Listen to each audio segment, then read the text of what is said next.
Another triple integral. This time we're asked to find a volume. Now remember that the triple integral does not, in general, represent a volume.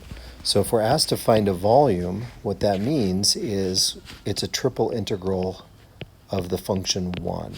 If we integrate the function 1, then we get the volume of the region of integration. We get the volume of D. So that's what we'll do. We're doing a triple integral of the function 1. And in this case, we have two surfaces defining our region. We have this surface z equals the square root of x squared plus y squared. That is the upper half of z squared equals x squared plus y squared if we square both sides. And we know what that is. That's an elliptic cone. So again, that information from section 13 is coming into play here. We have our elliptic cone as a bottom boundary, and above, this is an ellipsoid. So what does that look like overall? That looks like the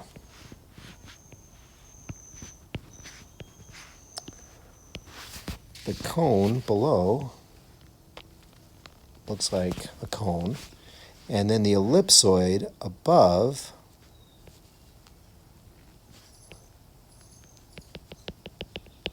like this. This is why I called it an ice cream cone in the problem description, right? So this is the portion of the ellipsoid. There's the cone below, and there's the part of the ellipsoid. It's the part of the ellipsoid that is above the cone. So that's the region that we're going to integrate. The volume of that ice cream cone is the triple integral over that region of the function 1. So how do we do this triple integral? We do it z first. We have our double integral region. Try and use D for triple integrals and R for double integrals, but it's not necessarily a habit for me. In z, we go from the cone down below, the square root of x squared plus y squared, to the ellipsoid up above, square root of 8 minus x squared minus y squared. Just rearranging the terms in that ellipsoid, solving for z. 1 dz, and then we're left with dA. Now again, for r, for the double integral down there, r, we're looking at the shadow of this intersection down on the xy plane. So what does that, the shadow of that down here in xy look like? Again, in order to find that, we look for the intersection of the two surfaces. So the intersection of the surfaces, we have the cone, square root of x squared plus y squared, equals the ellipsoid, square root of 8 minus x squared minus y squared. Square both sides of that, add some things together. That's 2x squared plus 2y squared equals 8. Or x squared plus y squared equals 4. It's a circle. So down there in the xy plane, we have a circle. For a circle, let's go ahead and do the integral in z first here, since it's a pretty simple integral, just integrating 1. The integral of 1 with respect to z is z, and then we put in the endpoints of integration. So we have our double integral on the outside. And then we have our plugging in the endpoints for the z integral, square root of 8 minus x squared minus y squared minus the square root of x squared plus y squared dA. So now we're down to the double integral. And the double integral is over this circle of radius 2. That's our region, R, for the double integral. What do we want to do that double integral in? This is a perfect example of a situation where we want to use polar coordinates. So that double integral is all the way around, so 0 to 2 pi for theta. The radius is 2, 0 to 2 for r. And converting what we have into polar coordinates, we have 8 minus r squared minus the square root of r squared. And we have an r dr d theta. Now notice there's something that I want to point out here. There is no theta dependence. So whatever we do with r, we integrate in r. The theta integral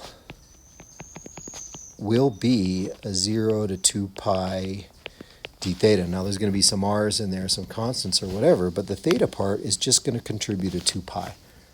So we just do that now.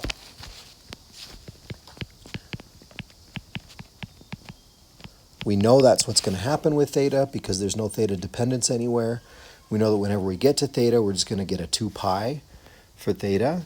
And so we just do that now.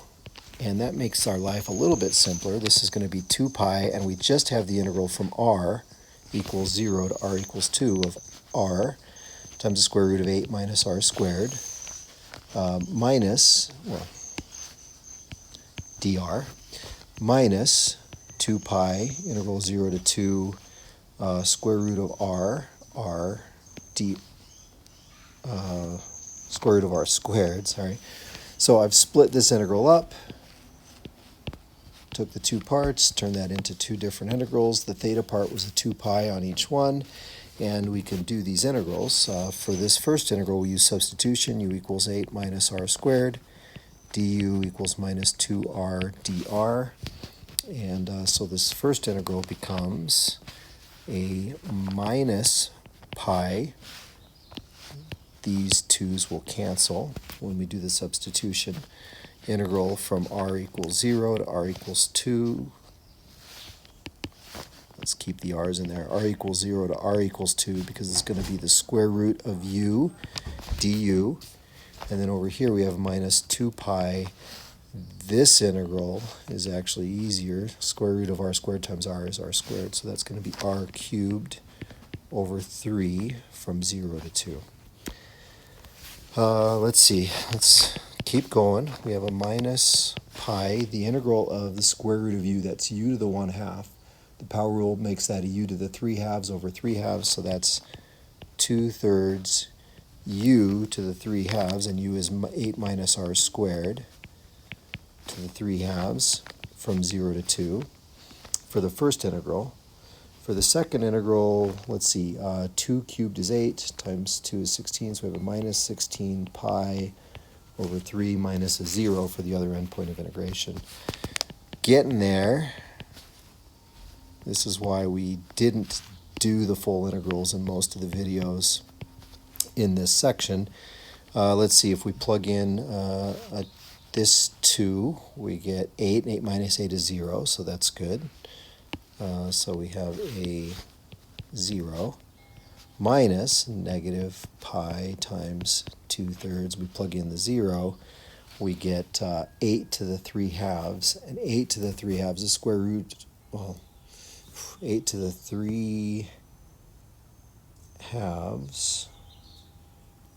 It's not nice. So we'll just write 8 to the 3/2 in our answer. Can't simplify that at all. And then we still have this minus 16 pi thirds from the previous integral.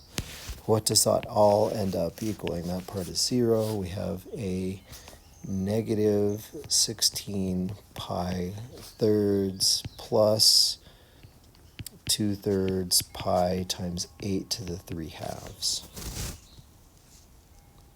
And that